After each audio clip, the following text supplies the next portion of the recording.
In the area where I live, there are some people who want to stop educating girls through guns.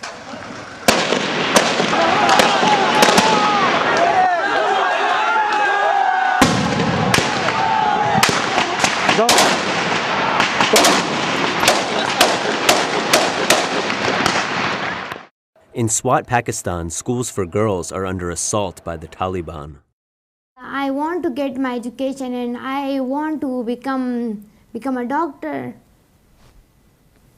It's okay. Okay, easy, relax.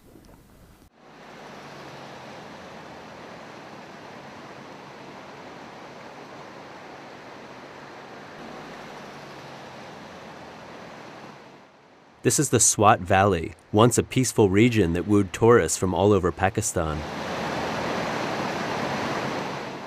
Swat is part of mainland Pakistan, only 100 miles from the capital Islamabad. Since 2007, Swat has become Taliban territory.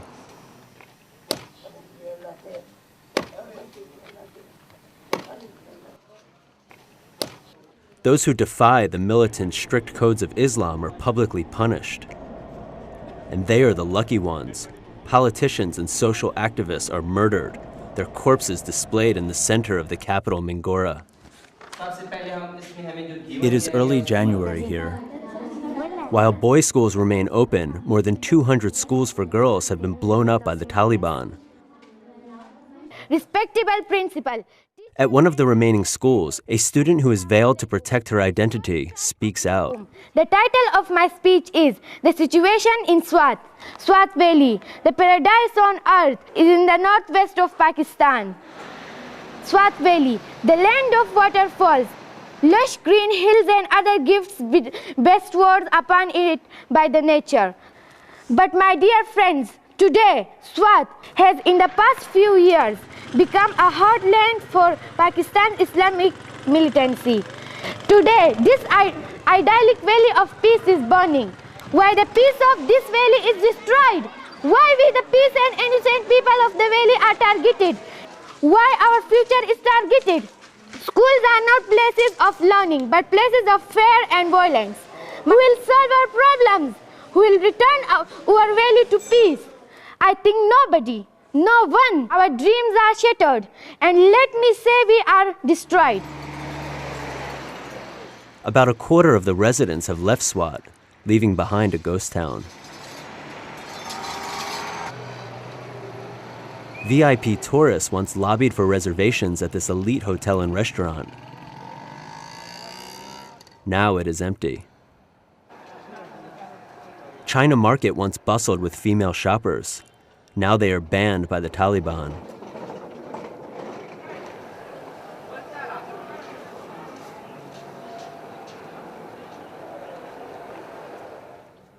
And vendors are afraid to speak out. In Swat, only one business still thrives. Citizens are voracious for news. But news here can be devastating.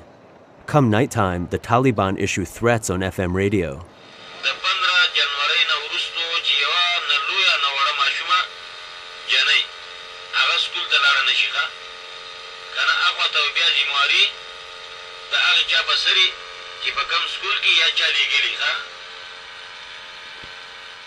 It is January 14th, the night before the ban. Tomorrow, 50,000 schoolgirls will lose their education. Tensions are especially high in this house. We spent 48 hours documenting this family's crisis. Tomorrow is the deadline, and 15 January. We won't be able to take any risk. Zahuddin Yousafzai owns a private school for girls. It has supported his family for 14 years. Tomorrow he will be forced to close its doors. His 11-year-old daughter, Malala, faces the end of her education. When I saw her for the first time, a very newborn child, and I looked into her eyes, I fell in love with her, believe me. I love her. I love her. The family doesn't know what they will do come tomorrow, but one thing has been decided. They won't leave Swat. I may get brain hemorrhage because of that pressure, that why I left my people in hard days. I should have been beside them. I must bring them out from that quagmire. This is my duty. And if I die for it, I think there will be no better chance for me to die better than this. On the last school night, Zahuddin hopes the Taliban will change their mind against closing the girls' schools. It's not catching today. Tonight, the Pakistani military has blocked the Taliban's transmission. But on the ground, there is little doubt who is in control.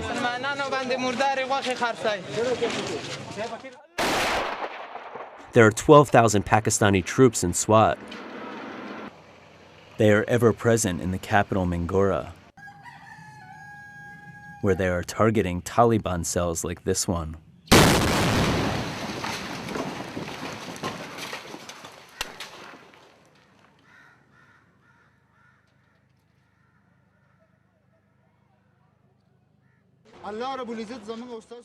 But since last summer, they have been unable to quell the 3,000 Taliban fighters and their guerrilla insurgency.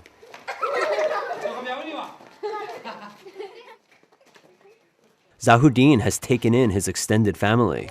They are afraid to live in the countryside.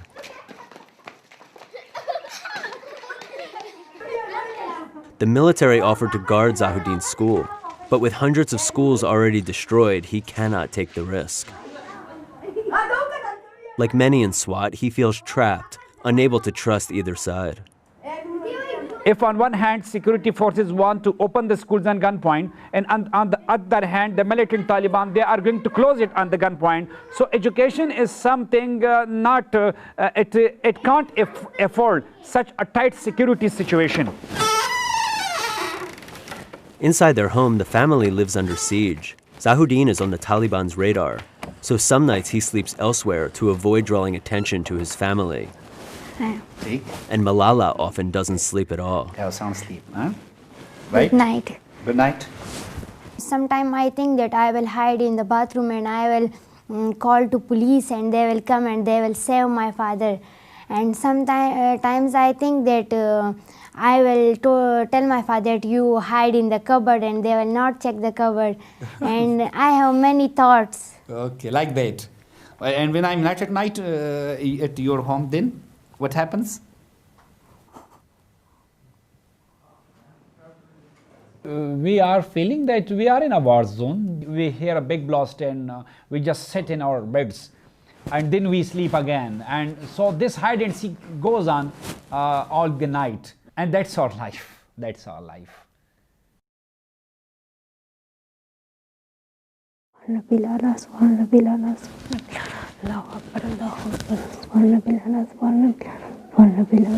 I'm very fearing today is my last day of school. Fear seeps into every aspect of life, even getting dressed for school. We are not using this uniform now and we go to school in plain clothes and I like my uniform but I'm not able to use this uniform. In the morning, Zahuddin's anxiety is rising. At times, he asks us to conceal our camera. He is worried about who might be watching. We have some limitations.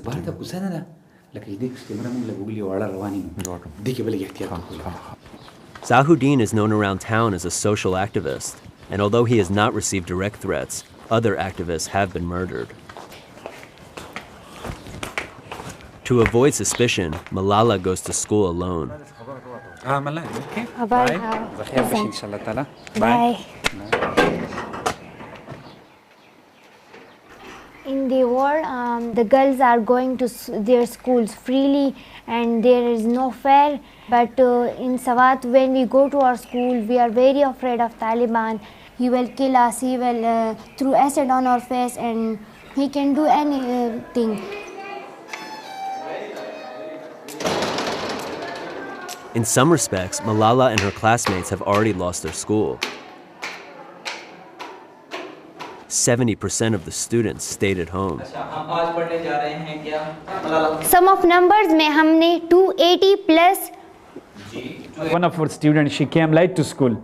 And when I asked her, why are you late, daughter?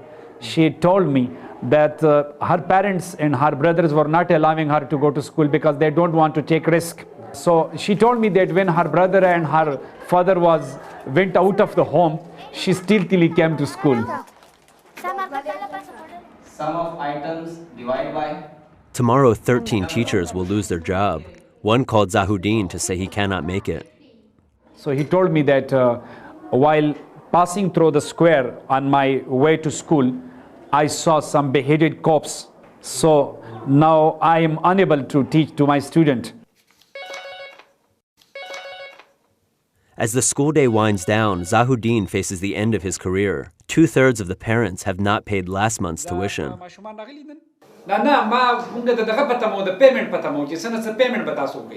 This very thought is very much killing, you see. Your efforts of 14 years, when they come to zero. And we started from a scratch. What could destroy Malala's dream? I want to become a doctor. It's my own dream, but my father told me that you have to become a politician. But I don't like politics, and But I see a great potential in my daughter that she can do more than a doctor. She can create a society where a medical student would be easily able to get her doctorate degree.